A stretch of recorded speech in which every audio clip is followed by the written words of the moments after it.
Hello students, this is Srikant Singh. Once again आपका स्वागत करता हूं अपने चैनल इम्प्रो इंग्लिश। आज मैं आपके लिए एक ऐसा टॉपिक लेकर आया हूं जिसमें बहुत सी प्रॉब्लम्स होती है और आप समझ नहीं पाते कि इसका यूज कैसे करें। आप प्रयोग करते हो बट आप नहीं जानते कि ये सही है या गलत है। कभी कभी ऐसा होता है कि आप सही भी कर जाते हो, कभी गलत भी कर जाते हो। तो आज की जो टॉपिक है वो है प्रीपोजिशन। प्रीपोजिशन जो टॉपिक है ये बहुत ही शानदार टॉपिक है और ये बहुत ही इम्पॉर्टेंट टॉपिक है। चाहे वो एकेडमिक की पढ़ाई करनी हो, चाहे कंपटीशन की तैयारी करनी हो, किसी भी रूप में, चाहे स्पीकिंग करना हो, वहाँ पर भी आपको इसकी ज़रूरत पड़ेगी। मैं एक एक टॉपिक को आसान शब्दों में आपके सामने एक्सप्लेन करूँगा और उम्मीद करता हूँ कि आपको सारे के सारे टॉपिक्स इस वीडियो में क्लियर हो जाएंगे, समझ में आएंगे और मैं अपना पूरा प्रयास करूँगा कि आपको एक एक टॉपिक, एक एक पॉइंट क्लियर करता हुआ आगे बढ़ूँ। तो इसके लिए आपको मेरे वीडियो पर बने रहना है अंत तक और लाइक करना, शेयर करना और कमेंट करना ना भूलिए। सब्सक्राइब करिए मेरे चैनल को ताकि मैं ज़्यादा से ज़्यादा लोगों तक पहुंच सकूं और आप लोगों का हेल्प करके मुझे खुशी प्राप्त होगी। So without delay let's start today's session. Preposition. Preposition comes with two words, pre plus position. Pre means before, पहले, एंड पोजीशन मतलब प्लेस, यानी कि किसी के प्लेस के पहले आ जाने को जो शब्द आता है उससे प्रीपोजिशन कहते हैं। ये किसके पहले आता है उस चीज को जानने की जरूरत है। ये आता है किसी नाउन या प्रोनाउन से पहले। नाउन या प्रोनाउन से पहले कौन आता है? एक प्रीपोजिशन आता है। इस चीज को समझने की जरूरत है कि ये किसी नाउन या प्रोनाउन से पहले आता है और किस लिए आता है। इसका संबंध दूसरे वाक्य में आए हुए दूसरे शब्दों से दिखाने के लिए। जैसे मैं एक एग्जांपल लिखूं कि I am sitting on the chair, on the chair.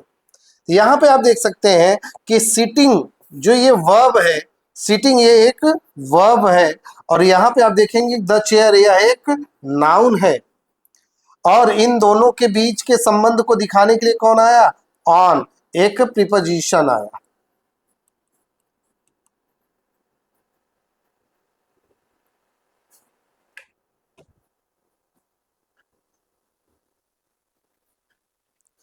मुझे उम्मीद है समझ में आ रहा होगा कि क्या काम कर रहा है। एक नाउन का किसी दूसरे वर्ड्स जो सेंटेंस में आए हैं उससे संबंध दिखाने के लिए किसका प्रयोग किया जाता है? प्रीपोजिशन का।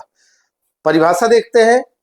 Preposition is a word used before a noun और a pronoun to show its relation with other words in the sentence. क्या कर रहा है?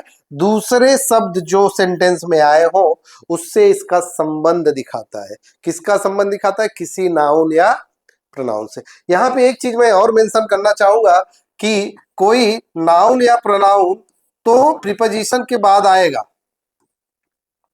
लेकिन उसके पहले क्या आएगा? उसके पहले मोस्ट ऑफ द केसेस में तीन चीजें आती हैं। नंबर वन, एक नाउन आता है, नंबर दो एक वर्ब आता है और नंबर तीन एक एडजेक्टिव आता है। मोस्ट ऑफ द केसेस में आपको ये तीन चीजें देखने को मिलेंगी। प्रीपोजिशन से पहले या तो नाउन होगा, या तो एडजेक्टिव होगा, या तो वर्ब होगा और प्रीपोजिशन के बाद always you will see a pronoun और अ नाउन। सो यहाँ पे मैंने नाउन लिखा तो नाउन के प्लेस पे प्रोनाउन भी आ सकता है क्योंकि नाउन और प्रोनाउन लगभग एक जैसे काम करते हैं। दोनों डिफरेंट है बट काम हम करने के लिए यूज करते हैं, तो इसलिए दोनों के बीच मैंने अंतर नहीं दिया क्योंकि प्रोनाउन कहता है कि I am used at the place of a noun. मैं प्रयोग किया जाता हूं किसके? नाउन के प्लेस पे, तो इसलिए नाउन और प्रोनाउन दोनों यूज किया जा सकता है। तो आगे बढ़ते हैं और देखते हैं कि आगे के सेशन में क्या है। मैं एक एक टॉपिक को क्लियर करूंगा। यहां पर आपके सामने है कि kinds of preposition. Kinds of preposition को मैं 3 काइंड्स में बांट के आपको समझाने का प्रयास करूंगा। काइंड्स ऑफ प्रीपोजिशन में number 1 place, number 2 time and number 3 direction. Preposition of place, preposition of time and preposition of direction. तो प्रीपोजिशन ऑफ प्लेस में कौन कौन से प्रीपोजिशन होते हैं? वो टाइम में भी यूज किए जाते हैं और कभी कभी डायरेक्शन में भी आ सकते हैं, तो इस चीज को आपको देखना है। जैसे at, in, on, between, among, amongst, amid, amidst, above, below, over, under, behind, before, in front of, beside, by, near, ये आपके प्रीपोजिशन ऑफ प्लेस है। आगे बढ़ते हैं, प्रीपोजिशन ऑफ टाइम में जाएंगे तो एट का प्रयोग हम प्रीपोजिशन ऑफ टाइम में भी यूज करते हैं। इन का भी प्रयोग होता है, ऑन का, फॉर का, since, from, before, after, within, by, from, till, until, between, during, etcetera. आगे है preposition of direction. Preposition of direction में जब जाएंगे तो यहाँ पे आपको देखने को मिलेगा to, towards, for, from, at, on, into, up, down, along, across, against, etcetera. तो ये प्रीपोजिशन के काइंड्स हैं। इन्हीं को ध्यान में रखते हुए हम एक एक चीज को क्लियर करेंगे ताकि हमारी और आपकी समझ प्रीपोजिशन पे एकदम क्लियर हो जाए, इसके बाद कोई डाउट ना बचे। तो हम आगे बढ़ते हैं और देखते हैं function of preposition. Function of preposition, function of preposition क्या होता है?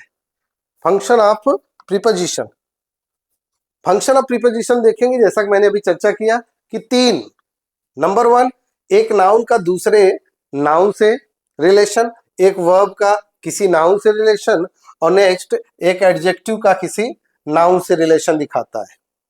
आप यहाँ पे देखिए, जब नाउन का नाउन से रिलेशन दिखाता है तो आप एग्जांपल के थ्रू मैं यहाँ पे बताने का प्रयास करूंगा।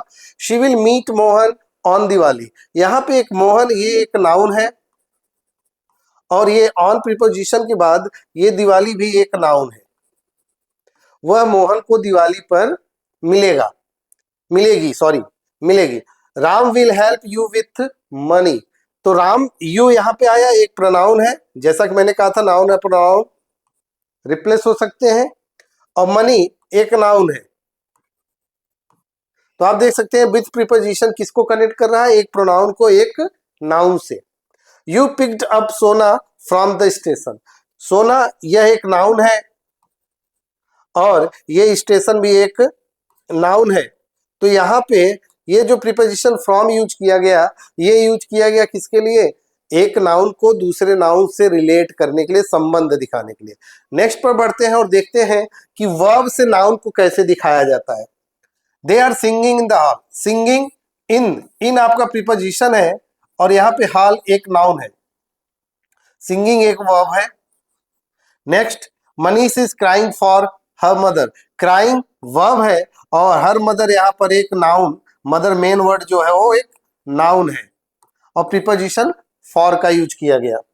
Next, I have been invited over the weekend. Over the weekend, weekend भी एक नाउन का काम कर रहा है, ये नाउन है और यहाँ ओवर एक प्रीपोजिशन है और ये इनवाइटेड एक वर्ब है। उम्मीद है आपको समझ में आ रहा होगा। Adjective, noun, he is good at cricket. अब देखिए, आप गुड ये एडजेक्टिव होता है और यहाँ पे एट एक प्रीपोजिशन है और क्रिकेट एक नाउन है। आप जब कोई भी बुक उठा के पढ़ेंगे तो आपको मोस्ट ऑफ द केसेस में ये रिलेशन ही देखने को मिलता है। कुछ एक्स्ट्रा रिलेशन मिल जाए तो होता है, कोई आश्चर्य की बात नहीं है। She was happy during her childhood. Happy एक एडजेक्टिव है और ड्यूरिंग चाइल्डहुड, चाइल्डहुड एक नाउन है। नेक्स्ट एग्जांपल तरफ बढ़ते हैं। We are shocked at her behaviour.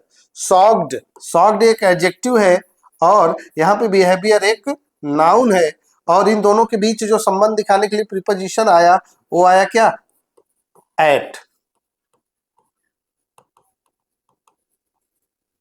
तो प्रीपोजिशन के 3 फंक्शन स्पेशली होते हैं। नाउन का नाउन से संबंध दिखाता है, वर्ब का किसी नाउन से दिखाता है और तीसरा एडजेक्टिव का किसी नाउन से दिखाता है। आगे बढ़ते हैं और समझते हैं नेक्स्ट में क्या है।